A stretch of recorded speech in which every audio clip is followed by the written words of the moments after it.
ఈ దేశంలో ఎవరినైనా స్ట్రాంగెస్ట్ రాజకీయ నాయకుడు ఎవరు అని అడిగితే, నన్ను అడిగితే చాలామంది నరేంద్ర మోడీ గారి పేరు చెప్తారు.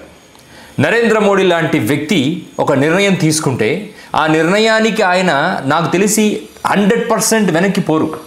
నాకు తెలిసి ఆయన జీవితంలో రెండు నిర్ణయాలు వెనక్కిపోయాడు.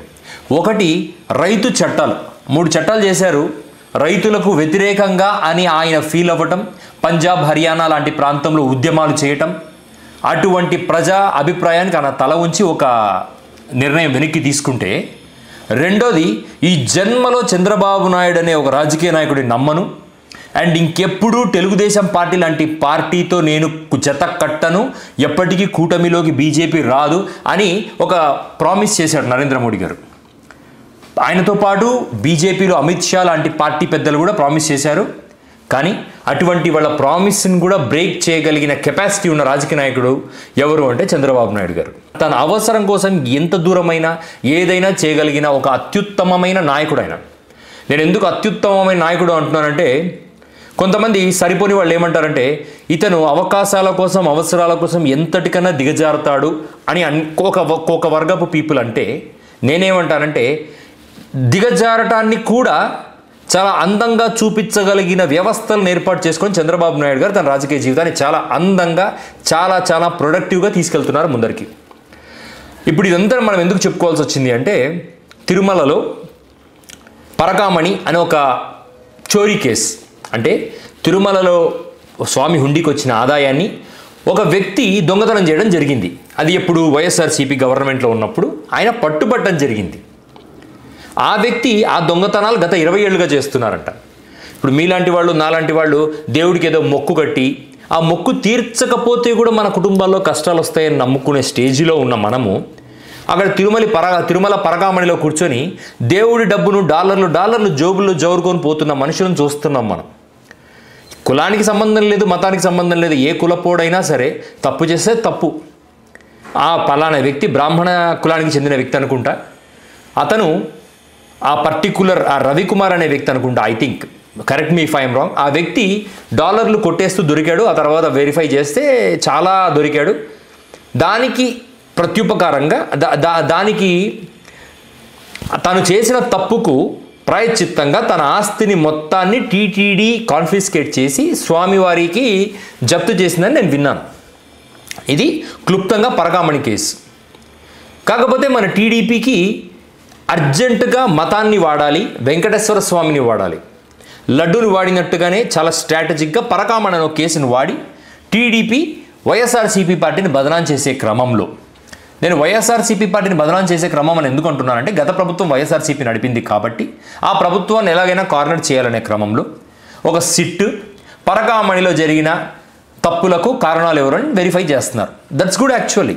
బట్ ఇక్కడ ప్రాబ్లం ఏంటంటే, ఈ పరకామణి కేసులో ఇన్వెస్టిగేషన్ ఎదుర్కొన్న ఒక వ్యక్తి, ఆయన AVSO circle inspector Satish Kumar. ఈయన మన రైలు పట్టాల మీద విగత జీవి అయి దొరికాడు, ప్రాణాలు కోల్పోయాడు. బేసికల్లీ ఒక హత్య జరిగింది అన్నప్పుడు చాలామంది వెబ్ సిరీస్లు కూడా చూస్తున్నారు. ఈ మధ్య వెబ్ సిరీస్లు చూస్తున్న నాలెడ్జ్తోనే చాలామందికి తెలుసు హత్యనా ఆత్మహత్యనా అనే విషయాన్ని పోలీసులు ధృవీకరించే వరకు, పోలీసులు ఫైనలైజ్ చేసే వరకు ఎవడు నోరు తెరిచి మాట్లాడకూడదు. కానీ మన ఆంధ్రప్రదేశ్లో పరిస్థితి ఎలా ఉంటాయంటే, ఎవడు పడితే వాడు మైకు పట్టుకొని మీడియా ముందరకు వచ్చేస్తాడు, కూర్చొని ఇది వైఎస్ఆర్సీపీ వాళ్ళు చేశారు, రైల్లో ఆ పర్టికులర్ సిఐ సతీష్ కుమార్ని కొట్టి చంపి పటాల మీద వేశారు. ఈ విషయాన్ని రైల్లో ఎవరన్నా చూసారా? ఎవరు చూడరు. ఈ విషయం రైల్లో ఎవరన్నా చెప్పారా? ఎవ్వరూ చెప్పరు. 50 మంది పైన ఆ కంపార్ట్మెంట్లో ట్రావెల్ చేస్తున్నారు. బట్ అయినా కూడా ఈ సిఐ సతీష్ కుమార్ని వైసీపీ వాళ్ళే, ఇంకా గట్టిగా మాట్లాడితే జగన్మోహన్ రెడ్డి వచ్చి ముసుగేసుకొచ్చి సిఐ సతీష్ కుమార్ని కొట్టి చంపాడు. ఇన్ఫ్యాక్ట్ పరకామణిలో దొంగతనం చేస్తున్నవాడు 20 సంవత్సరాలుగా దొంగతనం చేస్తున్నాడు. 20 సంవత్సరాలుగా చంద్రబాబు నాయుడు గారు 14 సంవత్సరాలుగా ముఖ్యమంత్రిగా చేశారు. అయినా కూడా చంద్రబాబు నాయుడు గారిని నేను బాధ్యుడిని చేయదలుచుకోలేదు. ఎందుకంటే ముఖ్యమంత్రి ఎవరికి ఫోన్ చేశారే నువ్వు దొంగతనం చేసుకోరా, నో ప్రాబ్లం అని చెప్పడు. సేమ్ వే జగన్మోహన్ రెడ్డి గారికి కూడా ఈ పర్టికులర్ ఇష్యూలో సంబంధం ఉండదు. At the same time TTD chairman YV Subba Reddy గారికి కూడా ఎటువంటి సంబంధం ఉండదు. ఎందుకంటే హిందూగా పుట్టిన ఎవడైనా సరే, హిందూ ధర్మంలో బ్రతుకుతున్న ఎవరైనా సరే దొంగతనాలు చేయమని ఎవడికి ఫ్రీ హ్యాండ్ ఇవ్వడు. దొంగతనాలు అనేది ఒక పర్సనల్ వర్చు, వాడు చేశాడు, దానికి వాడు చెల్లించుకున్నాడు. ఇట్స్ ఏ క్లియర్ కేస్ అది. దాన్ని పట్టాభి అనే ఒక వ్యక్తి మీడియా ముందుకు వచ్చి వైఎస్ఆర్సీపీ పార్టీ వాళ్ళు ఆ పర్టికులర్ సిఐ సతీష్ కుమార్ని కొట్టి చంపారు. సార్, ఒక లా అండ్ ఆర్డర్ కేసు, ఒక క్రైమ్, అతను ఎలా చనిపోయాడో మనకు తెలియక ముందే దాన్ని ఒక రాజకీయం చేసి మీరు ఒక పార్టీల వారీగా విడిపోయి ఒక కేసుకున్న ఇంపార్టెన్స్ని కూడా మీరు డైల్యూట్ చేస్తే ఇక పోలీస్ వ్యవస్థ ఎందుకు? ఆంధ్రప్రదేశ్లో పోలీస్ వ్యవస్థ ఎందుకు పనిచేయాలి? ఇప్పుడు ఎవడో ఎక్కడన్నా ఏదైనా హత్య జరిగితే నాలాంటోడు మీలాంటి వాడు పోయి అక్కడ కూర్చొని ఇది హత్య, ఇది ఆత్మహత్య అని సర్టిఫై చేసేసి మైక్ పట్టుకొని నేను యూట్యూబర్ని, నేను మన కోసం ఛానల్లో చెప్తున్నాను, ఇది హత్య, ఇది ఆత్మహత్య అని నాలాంటోడు చెప్తే దానికి క్రెడిబిలిటీ ఉంటుందా? నేనంతో ఆ పట్టాభి లాంటి వాడు కూడా అంతే కదా. అతను రాజకీయ లబ్ధి కోసము మాజీ ముఖ్యమంత్రిను ఒకసారి అనరాని మాటలు మాట్లాడాడు. సో ఎవడో థర్డ్ పార్టీ గాడు యూట్యూబుల్లోనో లేదా ఏదో సోషల్ మీడియా ప్లాట్ఫాముల్లోనో ముఖ్యమంత్రుల గురించి కానీ మంత్రుల గురించి కానీ తప్పుడుగా మాట్లాడితే దాన్ని ఇగ్నోర్ చేయొచ్చు. కానీ ఇటువంటి వాళ్ళు సాక్షాత్తు ముఖ్యమంత్రిని పబ్లిక్ ప్లాట్ఫామ్లో తిడతారు. ఒక ఆత్మహత్యను హత్య అంటారు, ఒక హత్యను ఆత్మహత్య అంటారు.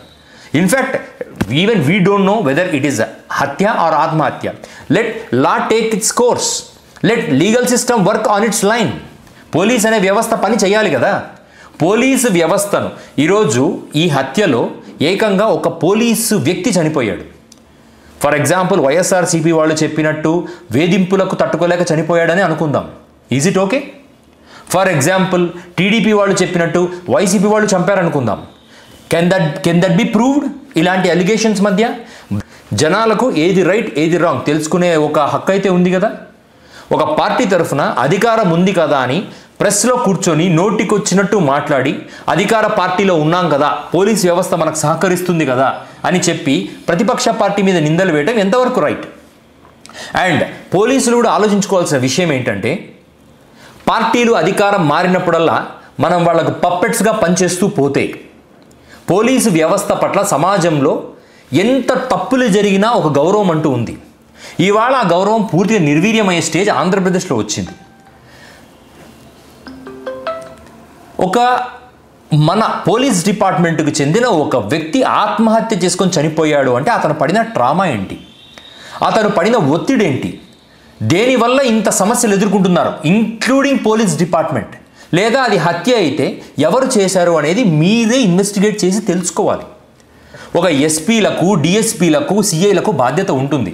మన డిపార్ట్మెంట్లో ఒకడు ఒత్తిడితో చనిపోయాడు, ప్రభుత్వం పెడుతున్న ఒత్తిడితో చనిపోయాడు అనేది నిజమైతే అది పోలీస్ డిపార్ట్మెంట్కే ఒక అవమానకరమైన విషయం. ఎందుకంటే police are meant to be strong like an iron pillars. లేదా ఒకడు మన పోలీస్ డిపార్ట్మెంట్ వాడిని కొట్టి చంపాడు అంటే ఇమీడియట్గా ట్రేస్ అవుట్ చేసి పట్టుకోవాల్సిన బాధ్యత మన మీద ఉంది. ఈ రెండు పక్కన పెట్టి పొలిటికల్ పిమ్స్ ప్లాట్ఫామ్స్ ఎక్కి, టీవీలు డిబేట్లలోకి ఎక్కి, దిక్కుమాల ఛానల్స్లో కూర్చొని నోటికి వచ్చినట్టు మాట్లాడడం సబబు కాదు. ఇది ఆంధ్రప్రదేశ్ మనుగడకు, లా అండ్ ఆర్డర్ వ్యవస్థలకు ఒక చెక్ పాయింట్. ఇక్కడ పోలీసులు నిజాయితీగా వ్యవహరించి నిజాన్ని తీసుకురాగలిగితే the truth and Andhra Pradesh will prevail. Otherwise దీనికి మన ఆంధ్రప్రదేశ్ ప్రజానికం చాలా పెద్ద భారీ మూల్యాన్ని చెల్లించుకోక తప్పదు.